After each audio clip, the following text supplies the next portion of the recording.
It's been a month since the neighbor's kid went missing. 30 days since everyone's life was changed.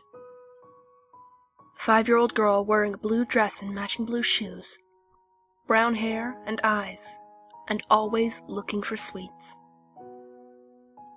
We live in a pretty quiet, and what we thought was, safe suburb. Lots of young families, neighbors that get along and actually like having a chat.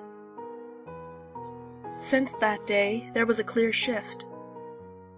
Everyone became a little wary, unsure if you could trust anyone around. The usually busy park down the road now sat silent. Everyone too afraid to let their kids out of their sight, in case they followed the same fate as the little girl. It was a cold evening when the alarm was raised. I received a knock on the door, and there was the girl's father, Jim, asking if I had seen his little girl. She was a wanderer, and there were many times I'd caught her in my backyard trying to play with my cat.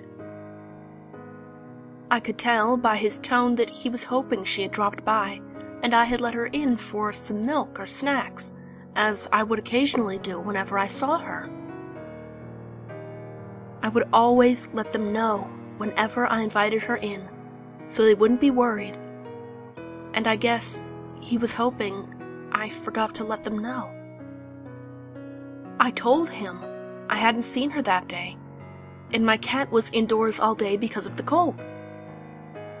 He became a little more visibly distressed at the news, and I offered to help them look. His wife was door-knocking on the other side of the street, to try to cover more ground quicker. Panic was starting to set in. It was nearly dark, and there was one more house on the street. We were all together at this point, while another couple of neighbors who had volunteered to help were looking around the park, down drains and any area that a kid might get stuck in. The mother looked like she had aged 10 years.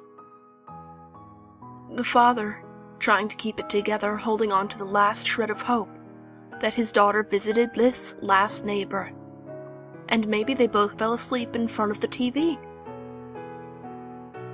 The neighbor was an old lady who doted on the little girl. She didn't have grandchildren, so she treated the little girl like her own. She said that she hadn't seen the girl that day, but there was something strange she had noticed.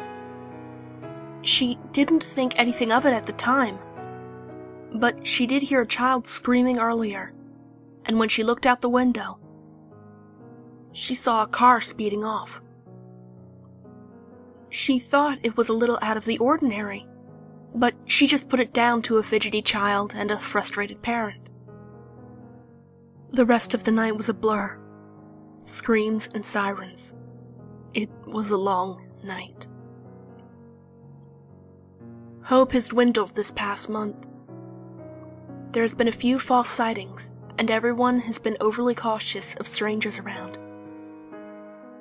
Jim and his wife have mostly kept to themselves. They've even been questioned about the disappearance. Jim came over looking to borrow some tools. He wanted to keep busy. He looked exhausted. He said how they received a call that morning, which to him signified the beginning of the end. The police had been scanning a nearby lake when they noticed a little blue shoe floating in the water. They thought it fit the description of what the girl was wearing and called the parents to the station to identify the shoe. Jim couldn't be sure if it belonged to his daughter. It was worn and dirty, but his wife was convinced it couldn't be. Jim suspected that her insistence was based on the hope that their daughter was safe somewhere, not at the bottom of a lake. They were going to send divers the next day to thoroughly search the lake, but Jim couldn't take waiting any longer and decided to keep himself busy. I had a pretty big storage shed out the back that I hadn't been in for months, but I knew it had everything he'd need to keep him busy for hours. As we approached, I warned him about the clutter, the overpacked shelves, the stacks of expired paint cans, the usual junk people tend to hoard, so it might take a while to source all the required tools. We got to the door, and I saw it had been unlocked. Maybe I forgot and left it open last time? I did keep a spare key in the house, but no one usually came over, so I put it down to my forgetfulness, hoping nothing had been stolen. As we opened the shed door, we could see that a shelf had toppled over. There were so many things everywhere on the ground, it was hard to see the floor. We could make out a few broken things here and there. Some broken plates. Old magazines. As we adjusted to the darkness in the shed, we could see something poking out from under the shelf that didn't make sense. But then again, the shelf falling over on its own didn't make sense. The lack of progress in finding the little girl didn't make sense. The shed door being unlocked didn't make sense. How could there be tiny, blue shoes poking out from under the shelf?